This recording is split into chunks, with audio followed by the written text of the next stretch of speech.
The rain came down in sheets, turning the quiet suburban street into a river of rushing water. Sarah Bennett stood under the meager shelter of a bus stop, watching the storm intensify and knowing her small umbrella would be barely adequate for the 6-block walk home. At 27, she worked as a kindergarten teacher, a job she loved despite the modest salary that left her taking the bus instead of owning a car. She was about to make a run for it when she noticed him. A man in an expensive-looking suit standing just outside the bus shelter, getting absolutely drenched. He had no umbrella, no coat, nothing to protect him from the deluge. His dark hair was plastered to his head, and his suit, which probably cost more than Sarah made in a month, was completely soaked through. Sarah hesitated for only a moment before making a decision her friends would have called naive and her mother would have called dangerous. She stepped out into the rain and approached him, holding her bright blue umbrella over both their heads. "Hi," she said, having to raise her voice over the sound of the rain. "You look like you could use some shelter. Where are you headed?" The man looked at her with surprise, and Sarah noticed he had kind eyes despite his bedraggled appearance. "I appreciate the offer, but I don't want to take your umbrella. You need it." "I'm not giving it to you," Sarah said with a smile. "I'm sharing it. There's a difference. Now where are you going? Maybe we're heading in the same direction." The man paused, then said, "Anywhere dry would be wonderful at this point. My car broke down 3 blocks back, my phone died, and I've been standing in the rain for 20 minutes trying to flag down a taxi." "Well, you're in luck," Sarah said. "My apartment is 6 blocks from here. It's not much, but it's dry, and I can let you use my phone to call a tow truck or a cab." "Come on!" They walked together under the small umbrella, which was barely big enough for 2 people. Sarah found herself pressed close to this stranger, trying to angle the umbrella so he would stay as dry as possible, though she was getting soaked in the process. "You're getting wet," the man observed. "I'm already wet," Sarah said pragmatically. "No sense in both of us being completely drenched." "I'm Sarah, by the way," Michael, he said. "And thank you." "Most people wouldn't stop to help a stranger in the rain." "Most people should," Sarah said simply. "We're all just trying to get through life. A little kindness doesn't cost anything." They talked as they walked, Michael asking about her work and seeming genuinely interested when she described her kindergarten class. Sarah asked what he did, and Michael said vaguely that he worked in business management, which Sarah took to mean he had some kind of office job.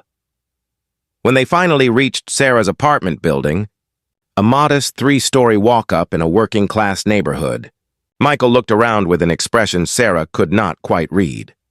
"This is me," Sarah said. "Come on up. You can dry off and use the phone." Her apartment was small but cheerful, decorated with artwork from her students and photographs of friends and family. Sarah grabbed towels from the bathroom and handed one to Michael, trying not to notice how the wet suit clung to what was clearly a very fit physique. "Make yourself comfortable," Sarah said. "I'll make some tea. The phone is on the counter if you want to call someone." While Michael used her phone, Sarah changed into dry clothes and made tea, listening to him arrange for a tow truck and then calling what sounded like a very concerned assistant. "Yes, I'm fine," Michael was saying. "I'm at a friend's place." "No, you don't need to send a car. Just make sure the tow truck gets my vehicle to the shop. I'll be in touch." He hung up and accepted the tea Sarah offered, wrapping his hands around the warm mug. "Thank you for everything." "You didn't have to help me."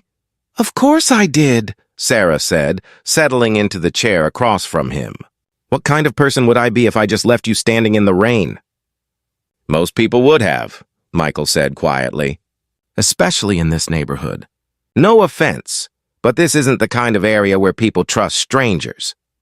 "Then most people are wrong," Sarah said firmly. "My mom always taught me that we're all connected, that helping someone else is just helping yourself in a different form. Plus, you looked miserable. I couldn't just walk past that."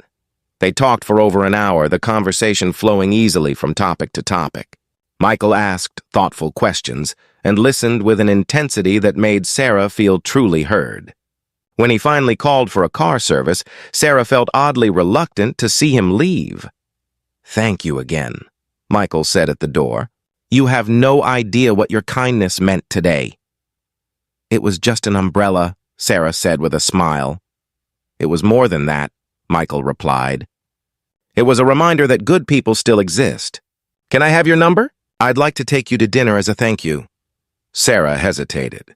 This man was clearly from a different world than hers, based on the expensive watch she had noticed and the private car service he had called. But there was something genuine about him that made her say yes. Over the following week, Michael called her every day. They met for coffee, took walks in the park, had dinner at casual restaurants Sarah could afford to split the bill at. Michael never mentioned what he did for work beyond business management, and Sarah did not push. She was just enjoying getting to know this kind, thoughtful man who seemed genuinely interested in her life and her students. It was not until their fourth date that the truth came out in the most unexpected way. Sarah was showing Michael around her favorite bookstore when another customer did a double take. "Excuse me," the woman said, approaching Michael with her phone out. "Are you Michael Thornton? From Thornton Industries?" Michael's expression shifted, and Sarah saw resignation in his eyes. "I am." The woman gushed about his company and his recent interview in a business magazine, and Sarah stood there in shock, processing what she was hearing. Michael Thornton, the CEO of Thornton Industries, one of the largest tech companies in the country, worth hundreds of millions, possibly billions. After the woman left, Sarah turned to Michael with wide eyes. "You're a CEO? A billionaire CEO? I tried to tell you several times," Michael said quietly.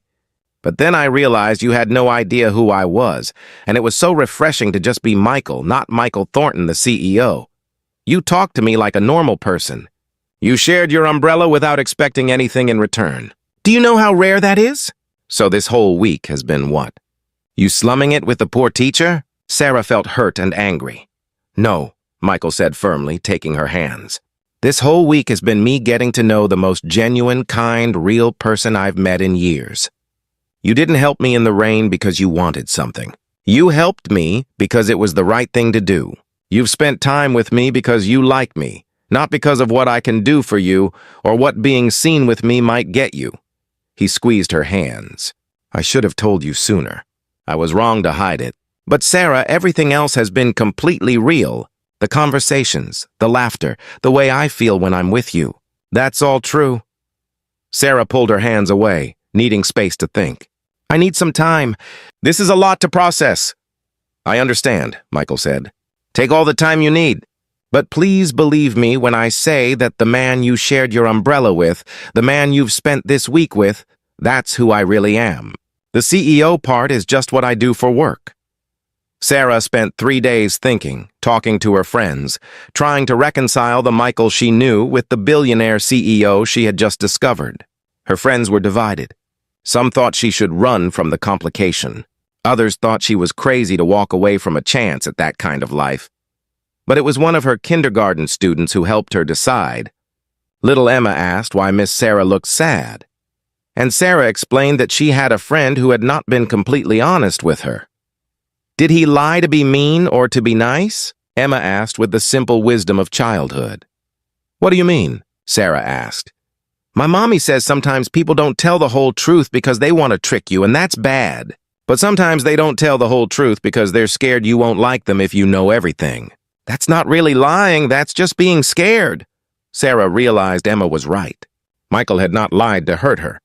He had simply wanted to be seen as a person first, before the money and status complicated everything. She called him that evening. "I want to try," she said. "But you have to promise me something. No more secrets. If we're going to do this, I need complete honesty." "I promise," Michael said, relief evident in his voice. "Can I see you tomorrow?"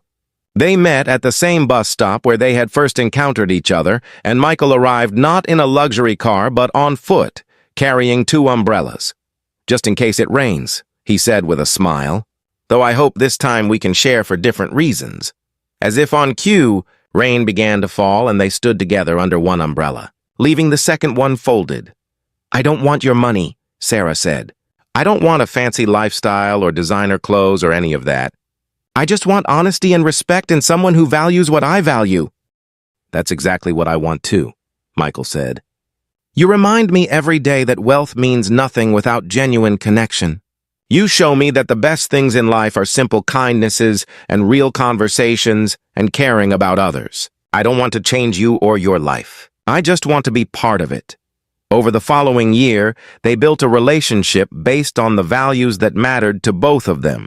Michael continued his work, but found ways to use his resources for good, funding educational programs and supporting teachers. Sarah continued teaching, refusing Michael's offers to pay off her student loans or move her to a nicer apartment, insisting on maintaining her independence. When Michael finally proposed, it was not with an ostentatious ring or an elaborate setup. It was at that same bus stop in the rain under a blue umbrella. You shared your umbrella with a stranger when you had no reason to trust me, Michael said. You showed me that kindness and character matter more than wealth and status. Will you share your umbrella with me for the rest of our lives? Sarah said yes through happy tears, and they stood there in the rain, holding each other under that blue umbrella. Two people from different worlds who had found common ground in the simple act of kindness.